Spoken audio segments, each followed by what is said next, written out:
Tribunal Constitucional en transesión, vista de las causas rol 2995, 3053, requerimientos de inaplicabilidad por inconstitucionalidad, respecto al artículo 1º, inciso 2 de la ley 18.216, que establece penas sustitutivas a la pena privativa de libertad, interpuestos por Matías Gallardo Araya y Marcos Guzmán Meneses, respectivamente. Tiene la palabra el relator José Francisco Leighton. Muchas gracias, señor presidente. Se ha dispuesto vista conjunta de las causas que se siguen ante este Tribunal Constitucional bajo los roles 2995 y 3053, en tanto en ambas se han presentado requerimientos de inaplicabilidad por resultar contrario a la Constitución Política en las gestiones pendientes en que incide el artículo 1º, inciso 2 de la Ley número 18.216, que establece penas sustitutivas a la pena privativa de libertad. En cuanto a la norma impugnada, imposibilita al sentenciador penal la concesión de penas sustitutivas a las personas condenadas por el delito previsto y sancionado en el artículo 9 de la Ley número 17.798 de control de armas. A efectos de la relación de los antecedentes de los requerimientos deducidos, serán expuestas las particularidades de las gestiones pendientes de ambos requerimientos para luego reseñar los antecedentes de corte constitucional que fundan ambas presentaciones con las particularidades de cada caso. En primer término, en la causa iniciada bajo el rol 2995, el requerimiento es deducido por don Matías Gallardo Araya, patrocinado por la Defensoría Penal Pública. El señor Gallardo refiere que se siguió en su contra ante el Tribunal de Juicio Oral en lo Penal de Quillota, juicio por los delitos de porte ilegal de armas, contemplado en el artículo 9 de la Ley número 17.798, así como por el delito que es prescrito en el artículo 417 del Código de Justicia Militar. Esto es, amenazas a funcionarios en servicio activo de Carabineros de Chile, siendo absuelto por este último y condenado por el primero a las penas de 541 días de presidio menor en su grado medio, accesorias legales y comiso de las municiones que les fueran incautadas. En su sentencia, el Tribunal Oral estimó que, no obstante reconocerle la atenuante de irreprochable conducta anterior prevista en el artículo 11, numeral 6 del Código Penal, por aplicación del artículo 1, inciso 2 de la Ley número 18.216, no procedía a su respecto la concesión alguna de las penas sustitutivas previstas en su articulado, por lo que el requirente debe cumplir de manera efectiva la pena corporal dispuesta en la sentencia dictada por los adjudicadores penales. A dicho fallo, la defensa del señor Gallardo Araya interpuso para ante la Corte de Apelaciones de Valparaíso recurso de nulidad, cuya resolución se encuentra pendiente, en tanto esta magistratura constitucional, al momento de acoger a trámite el requerimiento de estos autos, dispuso la suspensión del procedimiento. A su turno, en la causa que se sigue bajo el rol 3053, el requerimiento ha sido deducido por don Marco Guzmán Meneses. El señor Guzmán reseña que se sigue en su contra ante el Juzgado de Garantía de Pucón causa penal también por el delito previsto y sancionado en el artículo 9 de la Ley de Control de Armas, por el cual el Ministerio Público ha solicitado a su respecto la imposición de las penas de 4 años de presidio menor en su grado máximo, accesorias legales, comiso del arma de fuego y municiones que le fueran incautadas previamente por efectivos de Carabineros de Chile, así como el pago de las costas de la causa. Se encuentra a esta fecha pendiente la realización de la audiencia de preparación de juicio oral por decisión de esta magistratura en la oportunidad procesal en que acogió a trámite este requerimiento.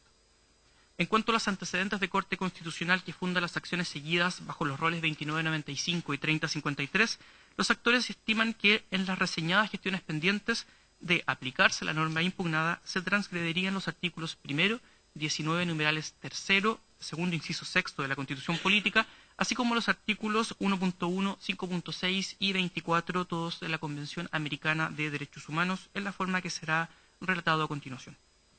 El señor Guzmán Meneses, en el rol 3053, comienza analizando el artículo 1 de la Constitución Política, norma que establece que las personas nacen libres e iguales en dignidad y derechos. Al establecer que todas las personas son iguales, se excluyen las discriminaciones de todo tipo.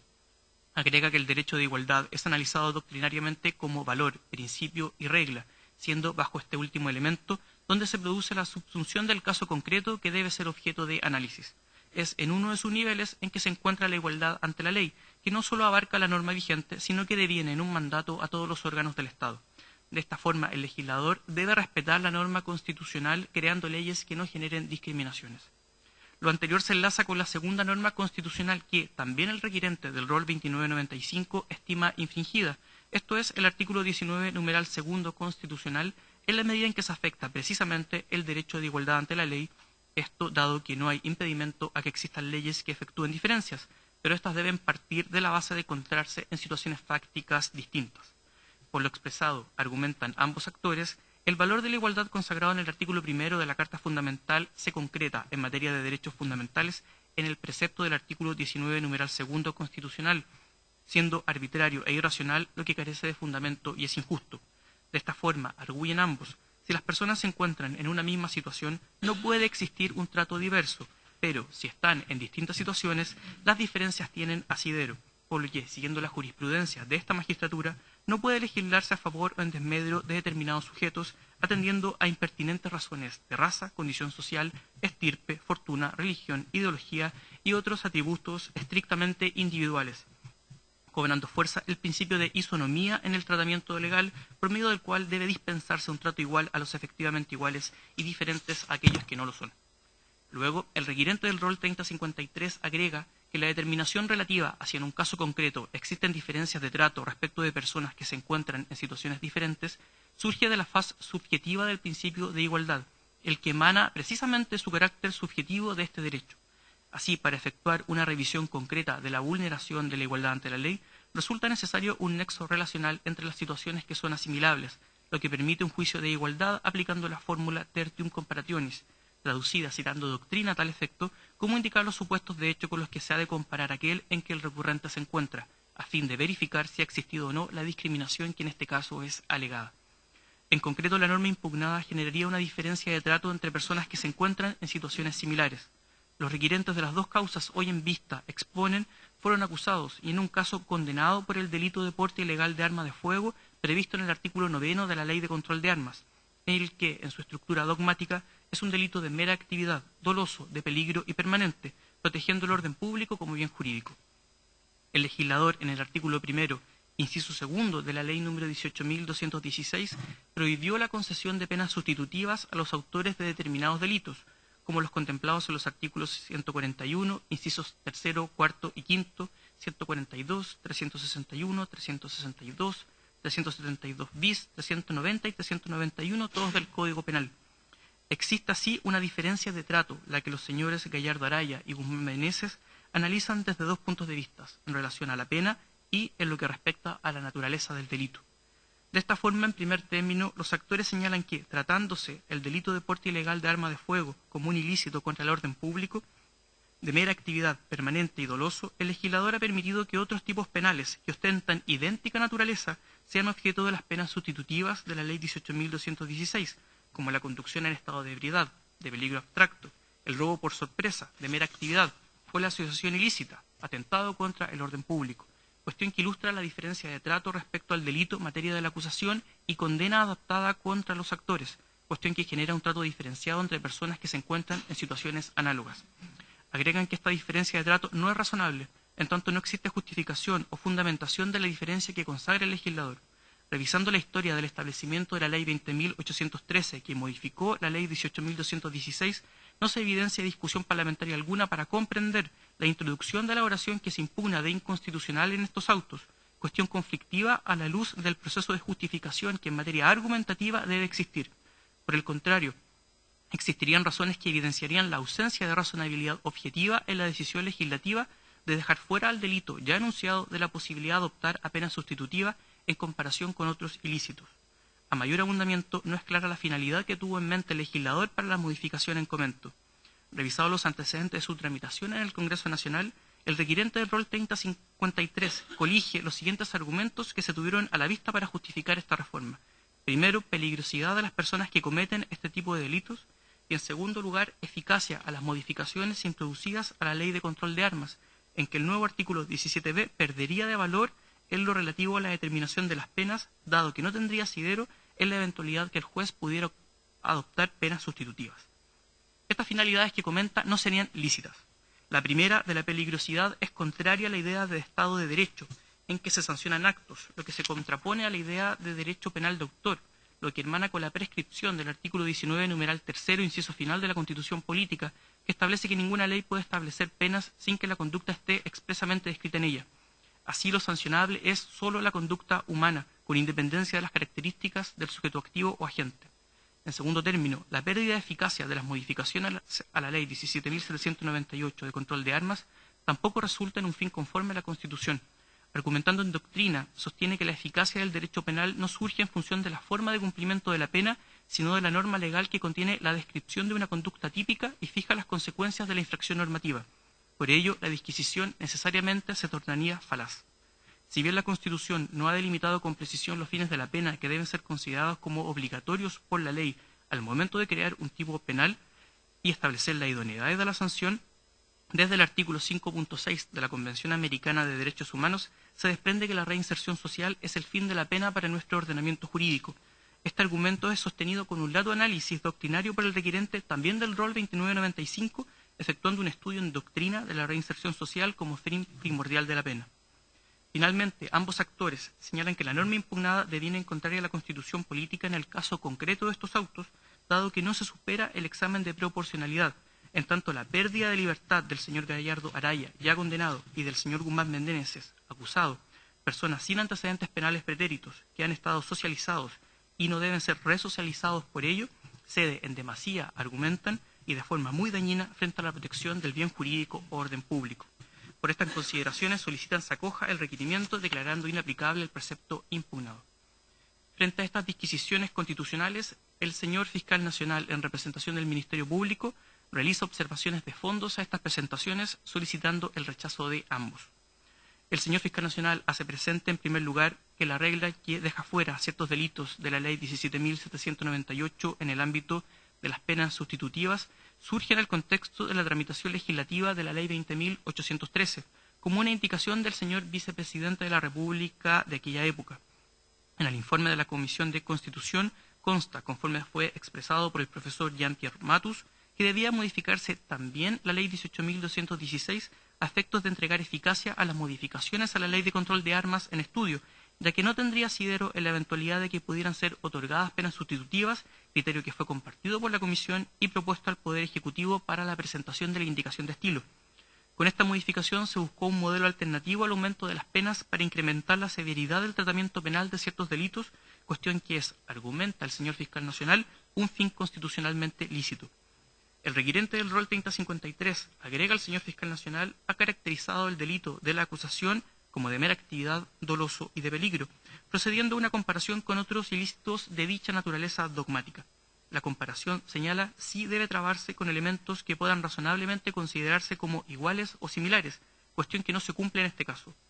En la perspectiva del principio de igualdad, la exclusión no abarca solo al tipo penal en materia de la acusación deducida en contra del requirente del rol 3053 y del actor condenado en la causa rol 2995, sino que también a otros tipos penales contemplados en la Ley de Control de Armas, así como a delitos del Código Penal, ni a personas con condenas previas en materia de droga, con una preceptiva en general que imposibilita la concesión de penas sustitutivas en los casos en que se imponga una pena superior a 5 años y un día. La exclusión señalada en estos autos, a juicio del señor fiscal nacional, se orienta a hacer más gravoso el tratamiento penal sin acudir al mero aumento de penas, abarcando un amplio grupo de ilícitos cuyo número y naturaleza dejan fuera la presencia de una diferencia de trato arbitraria y contraria a la Constitución política que se denuncia en estos autos. Por lo anterior, basar la argumentación sostenida por los señores Gallardo y Guzmán en cuestiones sobre la igualdad en comparación con otras figuras de peligro no es satisfactorio, toda vez que en dicha categoría se encuentran presentes diversos ilícitos que se satisfacen con la puesta en peligro del bien jurídico. Finalmente, el Ministerio Público expone que las críticas dirigidas hacia los fines de la pena privativa de libertad deben efectuarse en niveles distintos a lo que es de competencia de esta magistratura constitucional. Por estas razones, el señor fiscal nacional solicita que estos requerimientos sean rechazados en todas sus partes. Concluyo, señor presidente, señalando que se han anotado en forma para alegar el día de hoy por el requirente en la causa rol 2995, don Claudio Fierro Morales, y por el Ministerio Público en ambas causas, don Hernán Ferrera Leiva. Bien, muchas gracias. Dos cosas antes de comenzar. Una es que como no hay reloj todavía instalado, se les va a igual medir el tiempo. Y dos, tengan presente que no es la primera vez que el tribunal ve este tipo de causas, para que se ajusten a los tiempos y a las novedades que tengan cada uno de sus casos. Tiene la palabra entonces el abogado don Claudio Fierro por la Defensoría Penal Pública, hasta por 30 minutos. Muchas gracias, señor presidente. Con la autorización de este excelentísimo tribunal, la Defensa Penal Pública alega en representación de don Matías Gallardo Araya, solicitando desde ya se sirva acoger el presente requerimiento que ha sido deducido, cuestionando la constitucionalidad del inciso segundo del artículo primero de la ley 18.216. Excelentísimos señores, antes de iniciar nuestra alegación de fondo, quisiéramos hacer referencia a los hechos por los cuales fue sometido a un proceso penal nuestro representado, y estos son los siguientes. Dice que con fecha 22 de febrero del año 2015, aproximadamente a las 4:15 horas, nuestro representado fue controlado por funcionarios de Carabineros en la comuna de La Calera, lugar en que objeto de esta fiscalización, y mientras se le notificaba la infracción de normas de tránsito, este se habría ofuscado y habría señalado, profiriendo amenazas que los iba a matar y que los daría de baja porque su papá era compadre del mayor de Carabineros. Razón por la cual lo detienen y proceden al registro del automóvil, encontrando en un bolso que se encontraba en el asiento del copiloto con 12 cartuchos de escopeta marca Trus Eibar y 3 cartuchos de escopeta calibre 12 marca TEC, los que se encontraban aptos para ser percutados y sin que el imputado contara con el permiso para el porte de dichos cartuchos. Esos son los hechos por los cuales formaliza el Ministerio Público y posteriormente por los cuales, cierto, es acusado. Hacemos también referencia a lo que sucede durante la audiencia de juicio oral, donde por unanimidad el tribunal absuelve por los delitos de amenazas a nuestro representado y solamente condena por el delito de munición, ¿cierto?, con abierta infracción a lo que establece la ley 17.798. Hacemos referencia, excelentísimos señores, que nuestro representado le asistía a la circunstancia atenuante del artículo 11, número 6 del Código Penal, es decir, tenía una irreprochable conducta. Fue condenado a la pena de 541 días de presidio menor en su grado medio por infracción al inciso segundo del artículo 9 de la ley 17.798 y, en definitiva, cierto, encontrando suspendida esta causa, de no mediar algún tipo de modificación, cierto, a partir de la inaplicabilidad de este precepto legal, efectivamente nuestro representado deberá cumplir en forma íntegra y efectiva la pena a la cual fue sometida y que fue considerada en la letra C del 16º, considerando esta sentencia del Tribunal Oral en lo Penal. El precepto legal cuya inaplicabilidad se solicita, ya decíamos, excelentísimos señores y señoras, es el inciso segundo del artículo primero de la ley 18.216, que establece penas como sustituiría las penas privativas o restrictivas de libertad y que tuvo algunas modificaciones, ¿cierto?, por la ley 20.813. Claramente, el carácter decisivo de esta norma legal que se cuestiona es que, efectivamente, en el caso de su aplicación, de no mediar, ya decíamos, ningún tipo de intervención respecto a la constitucionalidad de esta norma, evidentemente esta pena será cumplida en forma efectiva. El Tribunal Oral no aplicó ningún tipo de pena sustitutiva, ¿cierto?, en condiciones distintas. Efectivamente, nuestro representado cumplió con cada uno de los requisitos que requiere el artículo 4 de la ley 18.216, asociado, ¿cierto?, a esta remisión condicional de la pena. Excelentísimo tribunal, nosotros entendemos que tenemos un fundamento absolutamente plausible, porque entendemos que existe una infracción grave a nuestro juicio respecto a estos principios de igualdad y proporcionalidad que pasaremos a detallar a continuación, y que efectivamente se desborda una serie de normas constitucionales y supranacionales. Para ello, una vez más, excelentísimos señores, traemos estos estrados, este test de igualdad que ha sido promovido también por este excelentísimo tribunal, los pronunciamientos 784, el pronunciamiento 1138, el pronunciamiento 1140, entre otros, y que efectivamente nosotros podemos concluir la existencia de una diferencia de trato entre personas que se encuentran en una situación similar,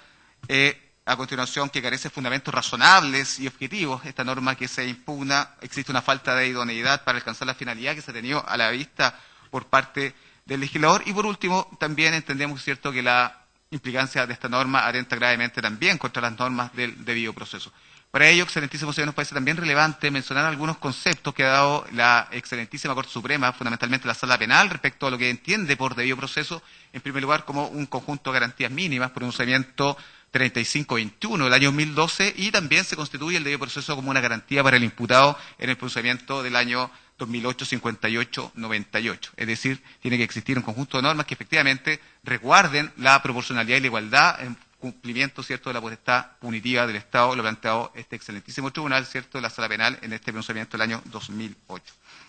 Excelentísimos señores, ¿cuáles son las normas que nosotros identificamos que efectivamente tienen una incidencia directa en esta impugnación? Artículo 1 y número 2 de la Constitución Política de la República,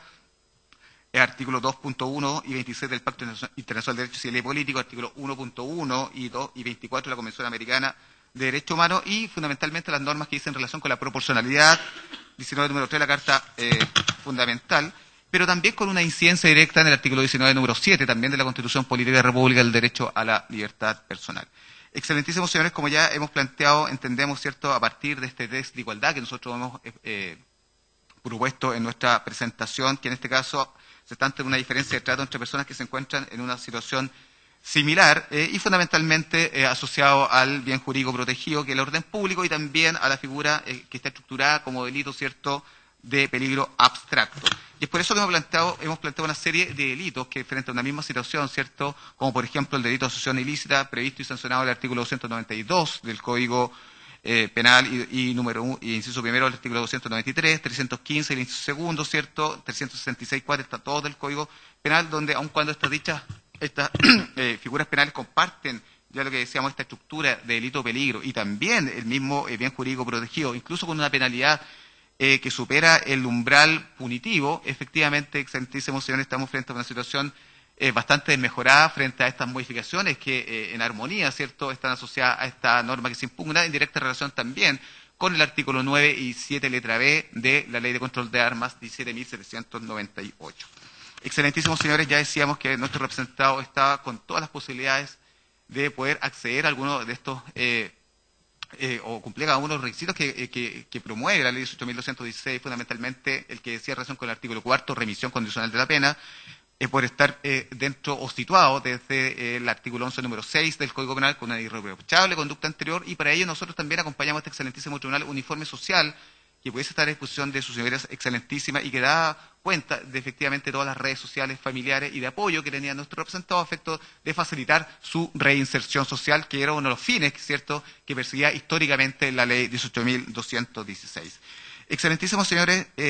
queremos hacer presente que la diferencia de trato resulta aún más ostensible con autores de otros delitos de peligro, como por ejemplo, ¿cierto?, los que están contenidos en la Ley 20.000, y de hecho el inciso tercero del artículo primero de la Ley 18.216 excluye únicamente la pena sustitutiva de prestación de beneficio en servicio de la comunidad a los autores de la Ley 20.000, o que sean sancionados, ¿cierto?, por la Ley 20.000, y solo el autor reincidente pierde la posibilidad de toda pena sustitutiva, a menos que hubiese sido reconocida la circunstancia de atenuación de pena que consigna el artículo 22 de la Ley 20.000 en torno, ¿cierto?, a la cooperación eficaz. Por lo tanto, excelentísimo señor, frente a hechos o delitos que están contenidos dentro de un criterio de político criminal de una alta relevancia jurídica y social, efectivamente nuestro representado hoy día por este porte de municiones, efectivamente está en una situación de desmedro, ya decíamos, y que se infringen abiertamente estos principios de igualdad y proporcionalidad.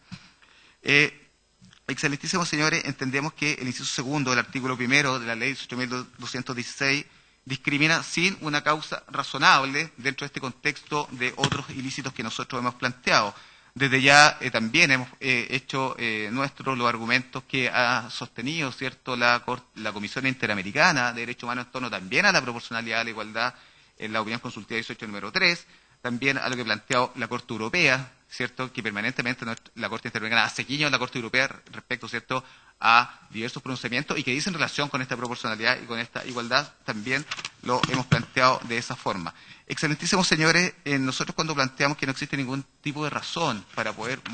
haber modificado estos tres preceptos que nosotros hemos traído, ¿cierto?, no ya en una segunda ocasión, pero distintas normas que se impugnan,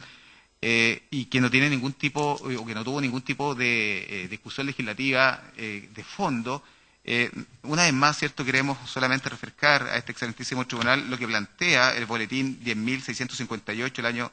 guión 2007, ¿cierto?, donde frente a una serie de nuevas disquisiciones planteadas por los propios parlamentarios, entendiendo que una serie de casos, como los que ya han sido ventilados por ante este excelentísimo tribunal y que evidentemente atentan gravemente contra los principios de igualdad y proporcionalidad, es que se ha procedido, ¿cierto?, una nueva revisión de estas normas que nosotros hemos impugnado, y es, por ejemplo, y dando cuenta, ya decíamos, ¿cierto?, de esta ausencia legislativa, de discusión de fondo en torno a la razonabilidad. Efectivamente, solamente para mencionar un ejemplo, ya lo habíamos mencionado, el senador señor Alejandro Guillé señaló desconocer los motivos que se tuvieron a la vista al instante de elaborar una modificación legal asociada, ¿cierto?, a estas normas que nosotros impugnamos. Es tanto así, excelentísimos señores, que frente a este nuevo proyecto que ha sido patrocinado por los senadores Tuma, Araya, Espina y Arboe, evidentemente, ¿cierto?, existe la intención clara de, frente a casos determinados, como frente a estos dos casos que nosotros trajimos, la audiencia anterior de dos personas que se llegaban, ¿cierto?, a la casa rural en este caso de conejos, efectivamente estaban dentro de esta situación de desmedro, y hoy día, ¿cierto?, frente a una situación fáctica no tan distinta, ¿cierto?, a este porte de municiones, evidentemente, excelentísimos señores, entendemos que existe una situación que es bastante posible poder modificar, ¿cierto?, y poder ajustarlo a estos principios de igualdad y proporcionalidad que nosotros estamos mencionando. Excelentísimos señores, queremos plantear también que efectivamente frente a esta situación que nosotros hemos planteado y que dice relación con infracciones a las normas del debido proceso, fundamentalmente lo que establece, ¿cierto?, nuestra Constitución Política de la República, evidentemente existe una situación compleja en torno a esta abierta infracción al artículo 6 del artículo 19, número 3, en torno a este principio de proporcionalidad y que tiene esta incidencia directa, ya decíamos, el artículo 19, número 7, letra E de la Constitución Política de la República. Lo planteamos de esta forma que evidentemente este excelentísimo tribunal en el pronunciamiento 1518 del año 2010 ha planteado lo siguiente, se me permite, señor presidente, muy breve, dice: cualquier apremio que importe privación de libertad debe decretarse con una indudable determinación y con parámetros incuestionables, esto es respetando el principio de proporcionalidad entre la limitación del derecho fundamental a la libertad y el objeto constitucionalmente válido que busca perseguir. Por lo tanto, excelentísimos señores, quizás una de las finalidades que se tuvo, ya se hacía referencia en la relación, quizás la única voz que se pudo haber escuchado, ¿cierto?, y que evidentemente ha traído toda esta serie de situaciones complejas que ha denunciado esta defensa penal pública, ha sido la voz del profesor Jean-Pierre Matus, que efectivamente frente a esta limitación que se ha planteado, ¿cierto?, o restricciones al propio juez que va a conocer un caso, ¿cierto?, y donde se le limita aspectos, ¿cierto?, fundamentales para el ejercicio de la aplicación de la pena, como por ejemplo la aplicación de los artículos 65 y 69 del Código Penal, que no se le permite, ¿cierto?, ajustar la pena de acuerdo al conocimiento que éste puede tener, evidentemente, ¿cierto?, también trae una situación compleja que se limita a la judicatura, y es tanto así que en el procedimiento 30-39 la propia Ilustrísima Corte de Apelaciones hace o recoge los argumentos de la defensa y trae a estos estrados también, ¿cierto?, cuestionando dicho artículo a efecto de este excelentísimo tribunal puede salvar esta situación. Excelentísimos señores, nosotros también hemos planteado que uno de los fines de la ley 8.216, ley que hoy día se impugna uno de sus preceptos, efectivamente, o los objetivos políticos criminales, siempre fue la reinserción social. Hoy día, excelentísimos señores, claramente existe una situación compleja, de acuerdo a el estudio que nosotros también hicimos mención y que hizo relación con la Fundación Paz Ciudadana, donde efectivamente hace toda una disquisición entre los efectos que tiene, ¿cierto?, la pena privativa de libertad versus, ¿cierto?, la pena en condiciones no privativas de libertad en relación a la reincidencia. Claramente, excelentísimos señores, los datos que nosotros hemos aportado y que están dentro de nuestro requerimiento, efectivamente, ¿cierto?, existe una clara diferencia en torno, ¿cierto?, a que el 71,2% de esta población vuelve a reincidir versus la población que no cumple en forma privativa de libertad una sanción penal que solo alcanza el 27,7%. Por lo tanto, claramente existe, ¿cierto?, una disquisición que es bastante atendible y que en definitiva, ¿cierto?, nuevamente está dentro de este contexto de igualdad y proporcionalidad. Por lo tanto, excelentísimos señores, insistimos en este trato discriminatorio cuando el trato desigual adolezca de cualquier razonabilidad y cuando sea susceptible de ser calificado de arbitrario. Entendemos que estas personas que están, ¿cierto?, y que hemos traído estos estrados dentro de la hipótesis del artículo 11, número 6, en distintos tipos de conductas desplegadas, evidentemente están bajo el alero, ¿cierto?, de esta proporcionalidad o de estos principios de igualdad. Este excelentísimo tribunal en el procedimiento 787 del año 2007 ha señalado que el principio de proporcionalidad como garantía de un procedimiento racional y justo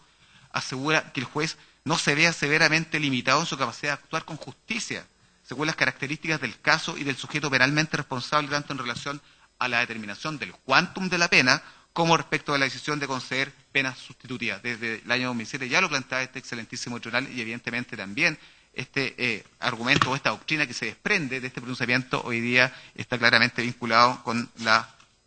petición que nosotros formulamos a este excelentísimo tribunal. Por lo tanto, excelentísimo señor, si la proporcionalidad es un cálculo de ponderación en el proceso de la aplicación de la pena, donde el juez puede actuar con justicia según las características del caso y el sujeto penalmente responsable, efectivamente esta norma viene a limitar claramente, ¿cierto?, cualquier tipo de ejercicio libre que tenga la judicatura al momento de resolver un caso en concreto. Por lo tanto, excelentísimos señores, de aplicarse este precepto legalmente impugnado, ajustándose estrictamente a las normas constitucionales, el juez de fondo de la gestión pendiente, en el caso nuestro, efectivamente se verá limitada su capacidad, ya decíamos, de actuar en justicia, y nuestro representado, que está, ya decíamos, también dentro de la hipótesis del artículo 11, número 6, ¿cierto?, de acuerdo a todos los antecedentes económicos que nosotros hemos acompañado en este informe social, evidentemente que era fuera de estas prerrogativas que efectivamente en otras circunstancias y por delitos jurídicos y socialmente mucho más graves, evidentemente sí las tienen. Es por eso, excelentísimos señores, que en virtud de todos estos antecedentes que nosotros hemos planteado hoy día y que efectivamente han sido replicados en la relación que ha sido y que se ha ajustado también a todos los requerimientos que hemos planteado en nuestra presentación, evidentemente hoy día solicitamos a este excelentísimo tribunal se sirvan a acoger, ¿cierto? Y en definitiva se pueda inaplicar el inciso segundo del artículo primero de la ley 18.216 en virtud de todos los antecedentes que están contenidos en nuestro requerimiento y de las nuevas reflexiones que nosotros hemos planteado el día de hoy. Eso es todo, señor presidente. Muchas gracias. Gracias a usted. Por el Ministerio Público, en ambas causas, alega el abogado Hernán Ferrera Leiva hasta por 20 minutos. Tiene la palabra. Gracias, señor presidente. Alego por la parte del Ministerio Público y solicito, como ya se ha dicho en la relación, que se desestimen los dos requerimientos que se ven conjuntamente en esta audiencia. El primero de ellos, para situarlos, es el que escuchamos los alegatos precedentes, se refiere a una causa por tenencia de municiones. Es una causa que se encuentra en una situación posterior ya a la dictación de una sentencia por un tribunal oral y una condena, ¿no es cierto?, impuesta, es una condena a 541 días, que se encuentra pendiente con un recurso ante la Corte pertinente.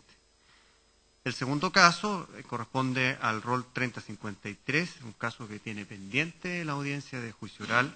corresponde a la tenencia de un arma, ¿no es cierto?, es una persona que fue sorprendida con una escopeta de dos cañones y 80 y tantos elementos o municiones para ser disparados, ¿no?, aptos para ello, por supuesto.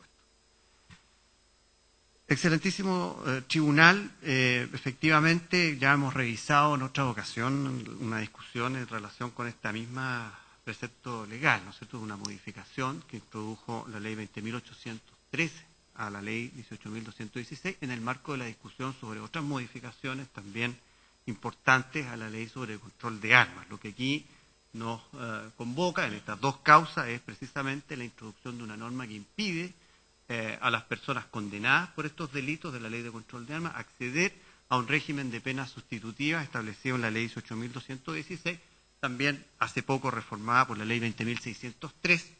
modificando las nomenclaturas, ¿no es cierto?, que existían antiguamente, pasando de ser beneficios a penas sustitutivas con todas las consecuencias que ello supone. Nuestra posición en relación con este debate ha sido primeramente hacer ver que evidentemente la ley, en este caso la ley 20.813, en su conjunto, lo que ha buscado, entre otras cosas, es determinar o otorgar a determinados ilícitos un tratamiento penal más riguroso. Eso es de toda evidencia. Pero ha buscado a la vez caminos alternativos para cumplir con este propósito que tiene los fundamentos a los que vamos a aludir más adelante. Los caminos alternativos, entre otros, han sido, por ejemplo, apuntar a las restricciones, por ejemplo, a la forma en que se determinan las sanciones, artículo 17b, que no es materia de cuestión en estos requerimientos, pero que evidentemente forma parte del conjunto del debate, o también la imposibilidad de acceder a mecanismos de sustitución de penas. Hay que recordar que, por ejemplo, respecto del delito de tenencia de municiones, esta ley, la ley 20.813, suprimió el grado más alto que tenía anteriormente la misma norma. La penalidad de ese ilícito, antes de esta reforma, consideraba el presidio menor en grado medio a máximo, y producto de esta modificación se suprimió el grado máximo del presidio menor para ese ilícito. Asimismo, respecto de la tenencia o porte de armas, se suprimieron los grados, tanto el inferior como el superior, que establecía antiguamente la norma, para dejarla precisamente en el grado mayor del presidio menor. De suerte que esto pone en evidencia que efectivamente, de manera alternativa a la sola incremento de las penalidades de estos ilícitos, el legislador ha buscado caminos alternativos para concretar la finalidad que ha perseguido evidentemente en este caso, que es de ser más riguroso con los ilícitos relacionados con la ley de control de armas. Nuestra posición, asimismo, tiene que ver también, y esto nos parece que es relevante, yo sé que hay un debate al interior del tribunal a este respecto, de lo que da prueba algunas sentencias previas, precisamente en la discusión sobre examen preventivo de constitucionalidad respecto de esta misma ley, la 20.813, pero evidentemente de lo que se trata en definitiva es de incidir en un ámbito que naturalmente está entregado a los legisladores, ¿cierto? Corresponde a los legisladores establecer las leyes, establecer previamente las penas, ¿no? Eso es una garantía constitucional que además está ratificada en el artículo 60 de la Constitución, de manera que lo que estamos haciendo es incidir dentro del ámbito de determinación de los jueces en un específico aspecto de interés, que es la determinación en ese nivel, en el nivel legislativo, de una política criminal. Lo que se cuestiona por parte de la defensa tiene principalmente un pie en la supuesta quebrantamiento del principio de igualdad. Y para esto nos entrega algunos elementos de juicio, ¿no es cierto?, la defensa para tratar de sostener que aquí existe una diferencia de trato, que esta diferencia de trato no tiene mayores justificaciones, no es razonable y además no es idónea para cumplir ciertos propósitos. Lo primero es hablar de los propósitos, porque de algún modo se trata de hacer ver que los sentenciadores, de algún modo arbitrario, inconsulto y sin manera ni posibilidad de escudriñar acerca de cuáles habrían sido sus fines, se les habría ocurrido, ¿no es cierto?, llevar a cabo estas modificaciones. La verdad es que desde el mensaje, ¿no es cierto?, esto es una moción parlamentaria la que inicia esta reforma, hasta las discusiones que están plasmadas en los informes que se evacuaron en las distintas instancias de la tramitación legislativa, ponen en evidencia que hay dos cuestiones principales que son evitar, desde luego, la proliferación de las armas y la utilización de estas en la comisión de ilícitos en el marco de, evidentemente, resguardar la seguridad de los ciudadanos. Ese es el ámbito y los fines que, evidentemente, trasuntan toda la tramitación legislativa respecto de esta reforma legal. ¿Y qué es lo que hace la defensa, en definitiva, para enfrentar o proponer preliminarmente esta discusión? Nos trata de poner, ¿no es cierto?, en paralelo algunos delitos en relación con estos de la ley de control de armas. Evidentemente, también lo hemos señalado, las reformas a las materias penales, con lo delicadas que son, no son, por lo general, reformas que cubran todo el ámbito de la legislación penal. La legislación penal, normalmente, más allá de los que tengan la pretensión de hacer una reforma importante al Código Penal en su integridad, son reformas que van ocurriendo en la medida que van siendo necesarias las modificaciones para cubrir determinados aspectos de la vida social con ese tipo de refuerzo, ¿no es cierto?, penal. Por lo tanto, lo que ocurre normalmente, lo que va a ocurrir normalmente es que el legislador va a avanzar, ¿no es cierto?, en algunas materias y va posteriormente mantener, ¿no es cierto?, durante un periodo de tiempo seguramente ciertas reformas que indican de algún modo una diferencia con el resto del tratamiento común a este respecto. Eso es incuestionable. El tema es si efectivamente esas modificaciones en este caso persiguen un fin lícito y además ocupan un mecanismo lícito para llevarlas a cabo, en este caso dentro de un examen además de mérito en relación a las verdaderas diferencias o la entidad que éstas tienen en relación con justamente los fines que se ha propuesto. La defensa nos dice hay ciertos delitos que en este ámbito tienen un tratamiento distinto, es decir, las personas condenadas por esos delitos tienen acceso a penas sustitutivas. Eso es verdad, evidentemente. Pero en un examen de este tipo, lo que nosotros hemos propuesto es o requiere examinar cuál es verdad el abanico de ilícitos que se encuentran en esta situación. De partida, dentro de la ley misma, de la ley de control de armas, todos los ilícitos, estamos hablando del artículo 8º, 9º, 10º, 13, 14, 15D, 14D, están en esa situación. Están en esa situación también los delitos o cuasi delitos cometidos con esas armas, cuasi delitos cometidos con esas armas, es decir, un eventual accidente, ¿no es cierto?, con un arma está también dentro de este ámbito. Ese es el ámbito dentro de la ley de control de armas. Las personas que han sido condenadas por la ley 20.000, personas que han sido condenadas por delitos de robo. Después de la modificación por la ley 20.931, una persona que es condenada por 2 delitos y la suma de estas penas excede a aquellas que la ley estima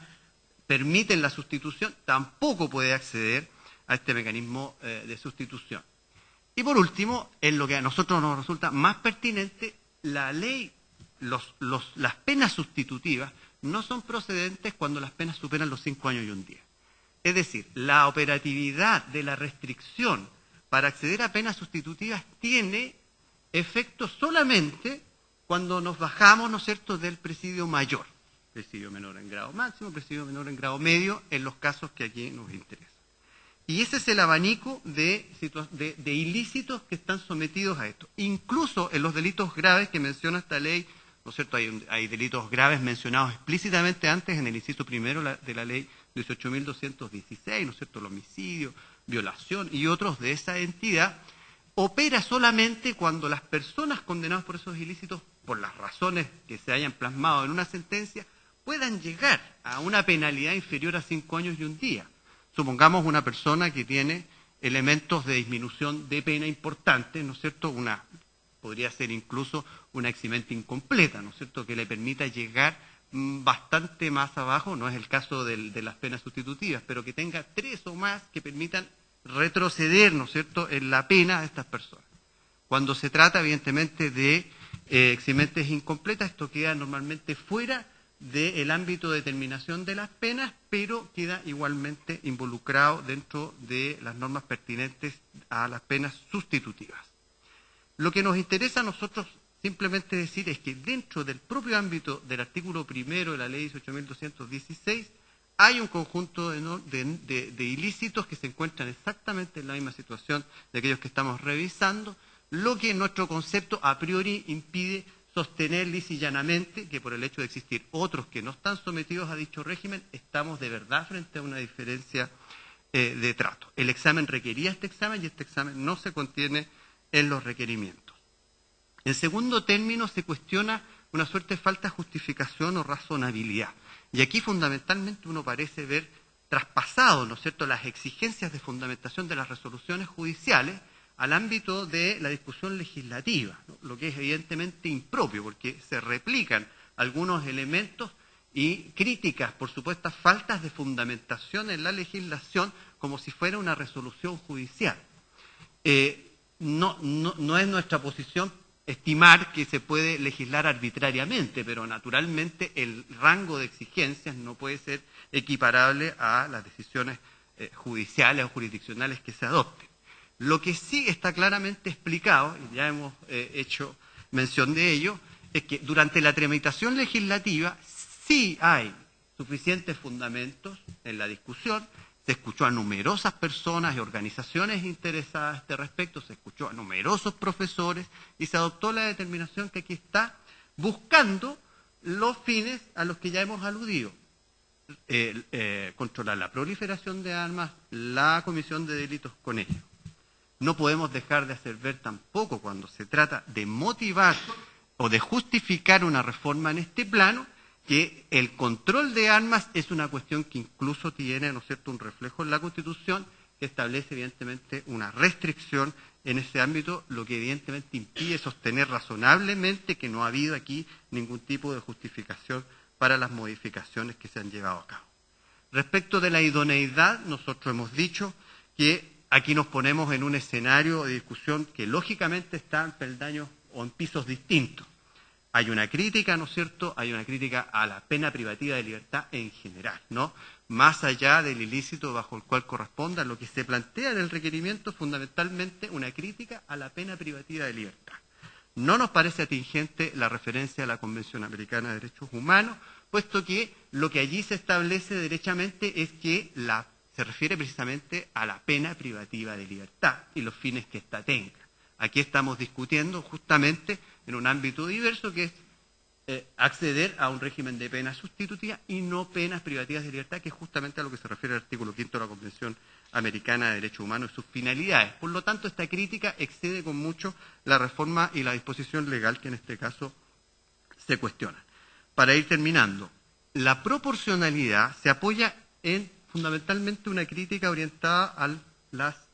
capacidades o las competencias de los jueces para determinar las penas, para individualizar las penas. Este debate se dio, ¿no es cierto?, cuando se revisó esta norma del rol 2770, ¿no es cierto?, del año 2015. Hay votaciones divididas sobre este particular, pero fundamentalmente lo que allí se decidió es que este tipo de modificaciones no representaba una intromisión en el ámbito de facultades de los tribunales a efectos de considerarla como ley orgánica constitucional. Eso es lo primero. El mismo debate se dio posteriormente de manera más reducida, de acuerdo a lo que está plasmado en la sentencia, en el rol 3081, también en el ámbito de la ley 18.216. Pero la verdad es que el programa de la Constitución no contiene ningún programa para determinar las penas. La Constitución no contiene ningún programa que diga usted tiene que fijar una penalidad amplia para que los jueces puedan, ¿no es cierto?, determinar cuál de estas imponer. Por el contrario, la Constitución exige que que sea el legislador quien establezca tanto el delito como la pena antes de que el juez intervenga. Y evidentemente, cuando se modifican los rangos penales, hay una incidencia dentro de las competencias de los jueces para determinar las penas. Eso es evidente, porque se restringe, ¿no es cierto?, el ámbito de dicha determinación, pero eso no significa que se esté incidiendo derechamente sobre sus facultades, sino más bien ejerciendo facultades constitucionales para determinar los delitos y establecer las penas. Nuestro sistema legal conoce de delitos que tienen amplios marcos penales a otros que tienen otros bien reducidos, y eso no significa que a ese respecto uno deba hacer un examen acerca de las competencias de los jueces en nuestro concepto. Luego, lo que queda en relación a la proporcionalidad es derechamente un examen de mérito.